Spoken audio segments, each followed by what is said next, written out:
فخر سے بلند کر کے کھڑا ہوتا ہے اور اس بات کا اس کو احساس ہوتا ہے کہ اس کی ماں نے اس کو ایک اچھی امید کے سہارے پالا پوسا۔ اسی سبق کے آخر میں حضرت یوسف علیہ السلام کی مثال دی کہ کس طرح ان کے بھائیوں نے انہیں کنویں میں ڈال دیا تھا۔ جب ان کے بھائیوں نے کنویں میں ڈال دیا تھا تو اس ٹائم پہ حضرت یوسف کو یہ نہیں پتا تھا کہ ان کو کوئی وہاں سے نکالے گا بھی، لیکن وہ اس امید کے سہارے کنویں میں بیٹھے رہے کہ اللہ تعالیٰ شاید ان کی دعا سن لے اور انہیں اس کنویں سے کوئی نکال لے۔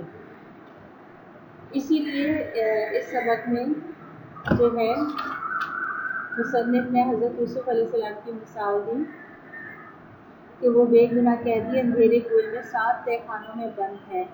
پھر جب وہ اندھیرے کنویں سے نکالے گئے اس کے بعد حضرت یوسف علیہ السلام کا اگر قصہ آپ کو یاد ہو تو ان کو پھر بادشاہ اپنے محل میں لے گئے تھے، وہاں ان کو قید خانے میں ڈال دیا تھا۔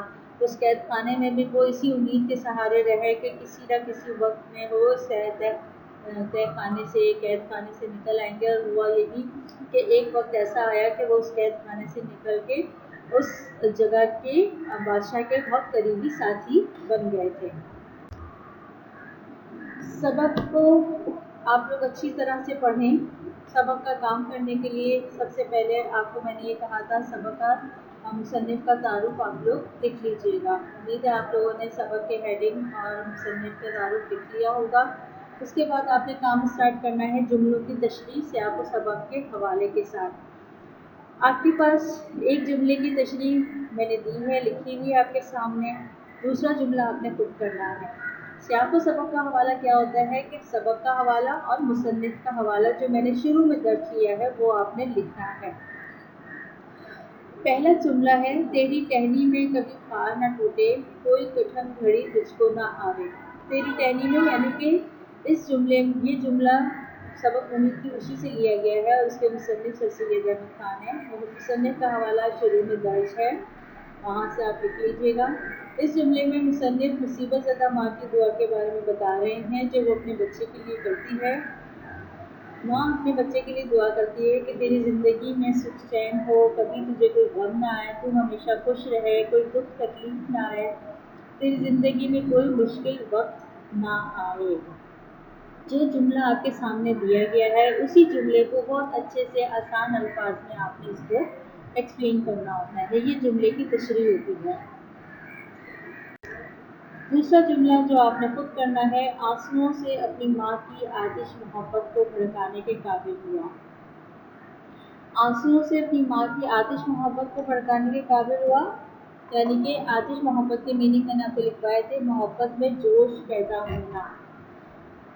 اس جملے میں مصنف جو ہے بچہ اپنی ماں کی محبت کو کیسے بھڑکاتا ہے، جب بچہ روتا ہے تو اس کی ماں کے دل میں اس کے لیے محبت بڑھ جاتی ہے، ماں تڑپ جاتی ہے، اسی وجہ سے وہ فوراً بچے کو اپنے گلے سے لگاتی ہے اور اس کے آنسو کو برداشت نہیں کر پاتی، اپنی اولاد کے آنسو سے برداشت نہیں ہوتے اور اس کی محبت میں تڑپ کے بے قرار ہو جاتی ہے۔ اولاد بھی یہ بات کسی حد تک جانتی ہے، اس لیے وہ اپنے والدین کی محبت کو آزمانے کے لیے رو کر اپنی خواہشات کا اظہار کرتی ہے۔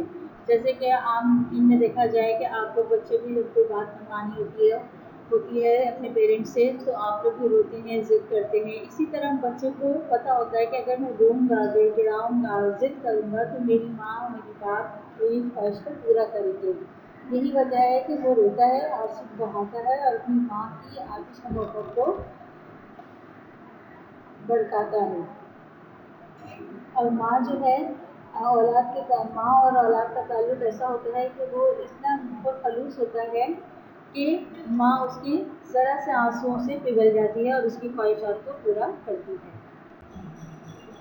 اب آ جائیں مشق کے سوال و جواب کی طرف۔ جب آپ یہ دو جملوں کی تشریح کر لیں گے اس کے بعد آپ پیج نمبر 21 پر آئیں گے اور مشق کے سوال کریں گے۔ سوال نمبر 1 میں ہے کہ درج ذیل سوالات کے جواب دیجیے الف تا ح، یعنی کہ سوال نمبر الف سے لے کر ہ تک کے آپ نے تمام سوالوں کے جواب لکھنے ہیں۔ اس کے بعد آپ نے سوال نمبر 2 مرکزی خیال کرنا ہے۔ مرکزی خیال اور سوال جواب کے لیے آپ لوگوں کو ایک میں نے لنک سینڈ کیا تھا جب ہمارے سیکنڈ چیپٹر کا تھا، اس میں وہ لنک آپ نے ڈاؤن لوڈ کر لیں یا آپ اپنے کوئی نوٹس خرید لیں، وہاں سے آپ مرکزی خیال اور سوال جواب کی ہیلپ لے سکتے ہیں۔ سوال نمبر 3 ہے درج ذیل الفاظ تراکیب اپنے جملوں میں استعمال کریں۔ الفاظ تراکیب کیا ہوتے ہیں؟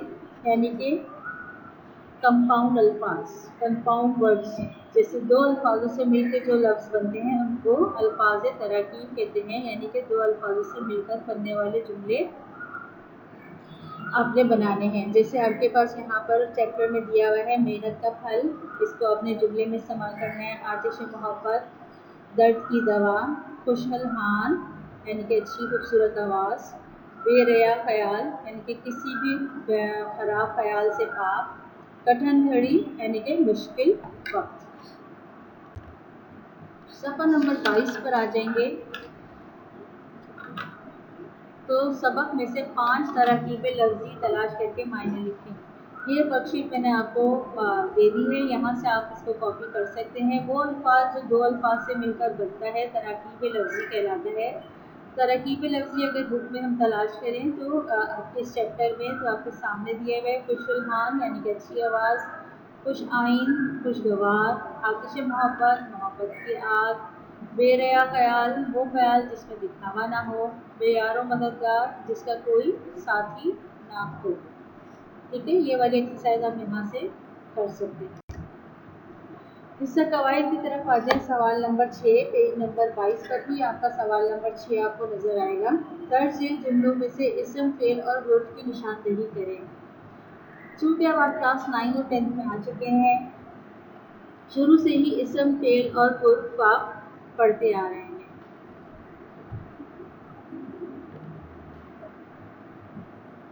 اسم آپ جانتے ہیں کیا ہوتا ہے، یعنی کہ نام کی کوئی بھی چیز، جگہ، کسی بھی چیز کا نام کہلاتا ہے، اسم کہلاتا ہے۔ فعل یعنی کہ کوئی بھی کام، کوئی بھی ایکشن فعل کہلاتا ہے۔ حرف یعنی کہ جو دو جملوں کو آپس میں جوڑتا ہے حرف کہلاتا ہے، جیسے کہ سے، پر، نے، تو، ہے، یہ سب وہ جملے جو آپس میں جملے کو کنیکٹ کریں، جملے کو جوڑنے میں مدد کریں، وہ حرف کہلاتے ہیں۔ اب آپ کے پاس آپ نے اس طرح اسم، فعل اور حرف کی ایک لسٹ بنانی ہے، اور اوپر جو آپ کے پاس جملے دیے ہوئے ہیں اسلم نے چائے پی، اس میں اسم کیا ہے وہ لکھنا ہے، اسم کے خانے میں فعل کیا ہے فعل کے خانے میں لکھنا ہے، اور حرف کیا ہے حرف کے خانے میں لکھنا ہے۔ اب اسلم نے چائے پی تو اس میں اسم کیا ہے اسلم، فعل کیا ہے پی، اور حرف کیا ہے نی۔ سمجھ میں آ گیا آپ کو؟ حامد کتاب پڑھ رہا ہے، حامد اس میں اسم ہے، کتاب بھی اسم ہے، پڑھ فعل ہے اور ہے حرف ہے۔ وہ کراچی میں رہتی ہے، وہ حرف ہو گیا، کراچی اسم ہو گیا، رہتی فعل ہو گیا، میں اور ہے بھی حرف ہو گیا۔ امید ہے آپ کو یہ سارا چیپٹر، سارے ایکسرسائزز، ایکسپلینیشن وغیرہ سمجھ میں آ گیا ہوگا۔ اگر آپ کو کچھ نہیں سمجھ میں آیا تو آپ ڈیورنگ دا کلاس کوئی بھی سوال آپ اپنے اس کے حوالے سے پوچھ سکتے ہیں۔ اس تمام کام کو آپ بہت نیٹ اور صاف ستھری رائٹنگ میں کریں گے، 2 سائڈ مارجن کھینچیں گے۔ 2 سائڈ مارجن کھینچنے کے بعد آپ نے تمام کام جو ہے صاف ستھری لکھائی میں کرنا ہے، اور پلیز الفاظوں کا چناؤ، الفاظوں کا استعمال تھوڑا سا اچھا کلیئر کیجیے گا۔ اوپر ہیڈنگ جو ہے وہ کٹ مارکر سے، بلیک مارکر سے ڈالیے گا، نیچے جو لکھائی ہے، جو اس کا ایکسپلینیشن ہے، جو کوشچنس کے آنسرز ہیں وہ بلو پین سے لکھیے گا۔ تمام چیزوں کو مد نظر رکھتے ہوئے جو میٹریکولیشن کی ایک ڈیمانڈ ہے، جو ایک طریقہ ہے، اس کو مد نظر رکھتے ہوئے یہ تمام چیزیں آپ اچھے سے اس کو کر لیجئے گا۔ ہر بار آپ کو کلاس میں بھی یہ چیز سمجھاتی ہوں during the on line class, اور ابھی بھی یہ چیز سمجھا رہی ہوں کہ جتنی اچھی رائٹنگ ہوگی اتنے اچھے مارکس ملتے ہیں، اور جتنا اچھا کنٹینٹ ہوگا اتنے ہی اچھے مارکس ملیں گے۔ لہٰذا اپنی لکھائی اور اپنی کتابوں کے مطالعے کو وسیع کریں تاکہ آپ کے پاس ویکیبلری زیادہ سے زیادہ ہو، اور اگر کوئی سوال آپ کو نہیں سمجھ میں آیا آپ ڈیورنگ دا لیکچرز پوچھ سکتے ہیں۔ شکریہ۔ اللہ حافظ، اپنا خیال رکھیے گا۔